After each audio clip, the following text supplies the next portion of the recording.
क्या आप भी यही प्रॉब्लम फेस कर रहे हैं कि रेस्टोरेंट तो खोल लिया बट उसको चलाने के लिए कस्टमर्स ही नहीं है, कस्टमर्स आते ही नहीं है? वेल, मैं आपको एक चीज़ बताऊं, ये आपकी नहीं, ये आजकल बहुत लोगों की प्रॉब्लम है। इनफैक्ट ये बहुत बड़ी प्रॉब्लम है। तो आज हम बिना फूड एग्रीगेटर की मदद के, यानी कि स्विगी और जोमेटो के बिना बिजनेस कैसे अट्रैक्ट कर सकते हैं, वो आज हम सीखेंगे। With the help of 3 steps करेंगे। First step, approach your customer. हम वेट करते रहते हैं रेस्टोरेंट खोलने के बाद कि कस्टमर खुद ब खुद हमारे रेस्टोरेंट में आएगा, फूड खरीदेगा, तारीफ करेगा और हमारा रेस्टोरेंट वायरल हो जाएगा। Well, this is 2026। आजकल ऐसा कुछ नहीं होता। आजकल आपको खुद अप्रोच करना पड़ता है।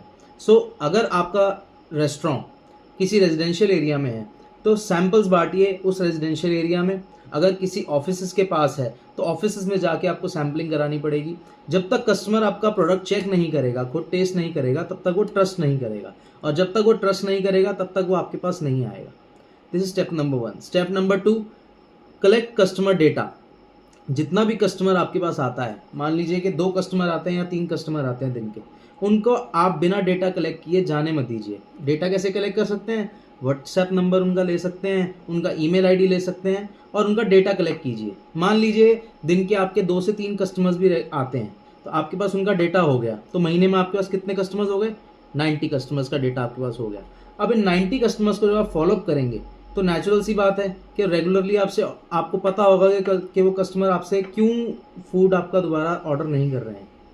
तो उस ज़रिए से आप आइडिया लगा पाएंगे कि आपके फूड में प्रॉब्लम है या कस्टमर्स लाने में प्रॉब्लम है, तो उससे आपकी ये प्रॉब्लम भी सॉल्व हो जाएगी।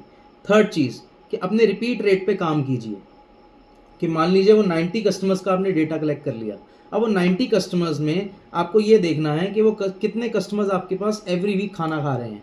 अगर एवरी वीक 90 कस्टमर्स में से 30, 40, 50 कस्टमर्स भी आपके पास आते हैं तो आपका अपने आप बिजनेस वो रोटेट होना स्टार्ट हो जाएगा। आपके कस्टमर्स अगर रिपीट नहीं हो रहे हैं तो आपको चेक करना है कि आपके फूड में क्या प्रॉब्लम है, या उनको कोई पैकेजिंग पसंद नहीं आ रही है, या उनके पास खाना ठीक से पहुंच नहीं रहा है, या और कोई रीज़न है जिसकी वजह से वो खाना रेगुलरली नहीं मंगा रहे।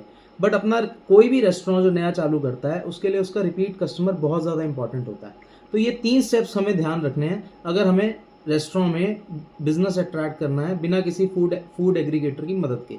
क्योंकि हमें बिजनेस आज स्टार्ट करके बंद नहीं करना है, उसको लंबे टाइम तक चलाना है।